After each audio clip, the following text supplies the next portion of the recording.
Peace be upon you, dear brothers and sisters. We at Rafida would like to send out our condolences to those who lost their close ones in the Westminster terrorist attack. Our hearts are with you, and we stand firm with you and with the people of London against such monstrous acts. We strongly condemn any individual who carries out brutal crimes in the name of Islam. Yet again, we have witnessed another terrorist attack in the West, this time by a man named Khalid Masood. And I personally am not too surprised.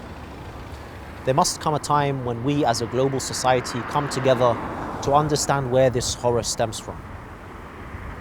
Although there are various voices that claim to have the answer, we at Rafida believe that the majority has not yet reached nor understood the core issue. Some claim Islam is a religion of peace, and yes, we do agree. But this leaves a gap as to why there are Muslims who are on a death rampage in the name of the very religion. Others say that Islam in totality is a religion of blood and violence. But this sidelines and alienates the majority of the Muslims who are loving and peaceful. There are also those who are closer than the former two, who claim that terrorism in the name of Islam finds its roots in the manipulative Salafi or Wahhabi movement led by the Saudi government.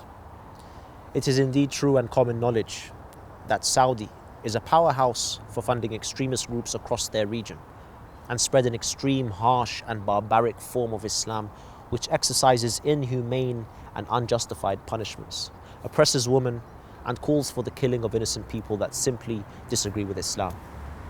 But this, my friends, is only the tip of the iceberg. We cannot be so blind and short-sighted to look at merely the last century to develop our understanding of terrorism in the name of Islam.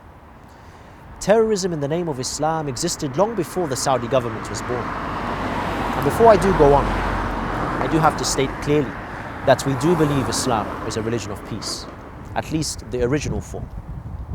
It is possible and quite normal for a religion, or for that matter any group that represents common principles, to unknowingly take for itself role models that diverge from the original intentions of said group.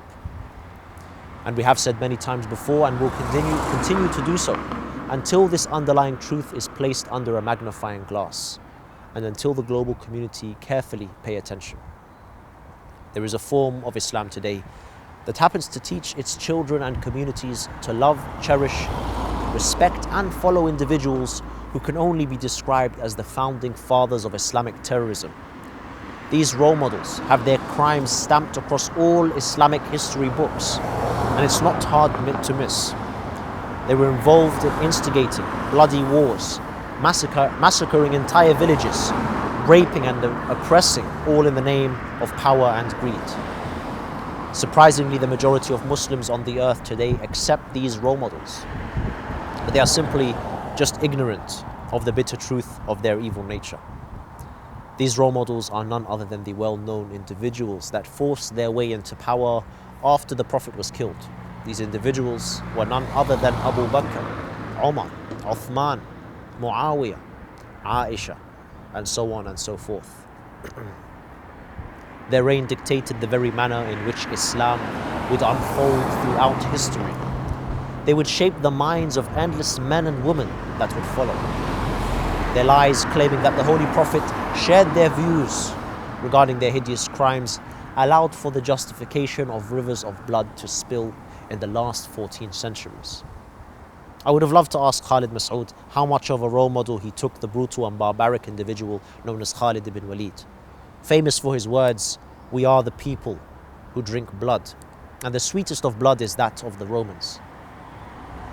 Of course, most Muslims are blissfully unaware of how deeply embedded these individuals were in corruption. And this is of course the fault of the Muslims themselves for not having the willingness to study our own history without bias.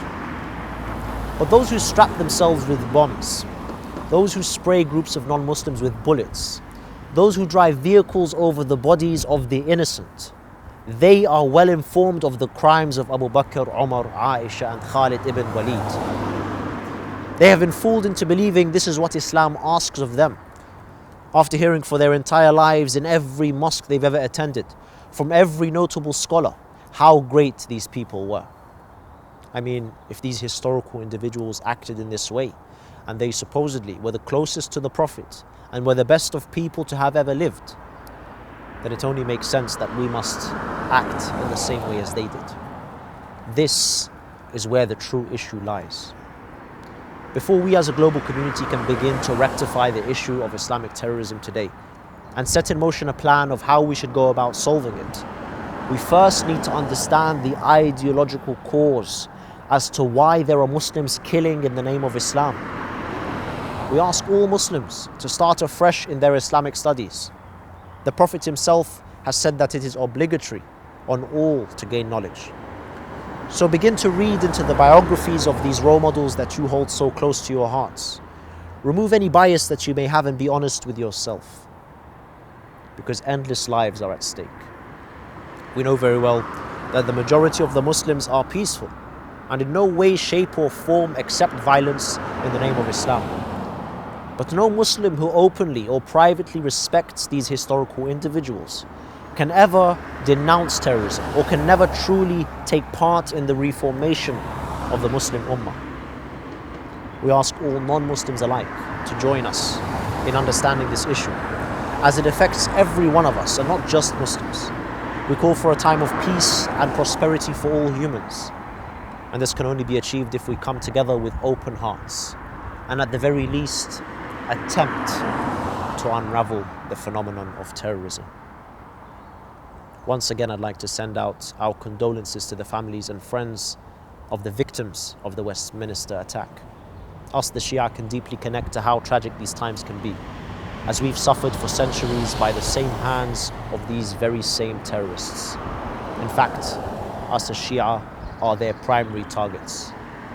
We would like you to know that the Rafida, the Shia, stand with you, and we do not excuse any Muslim who behaves in this way.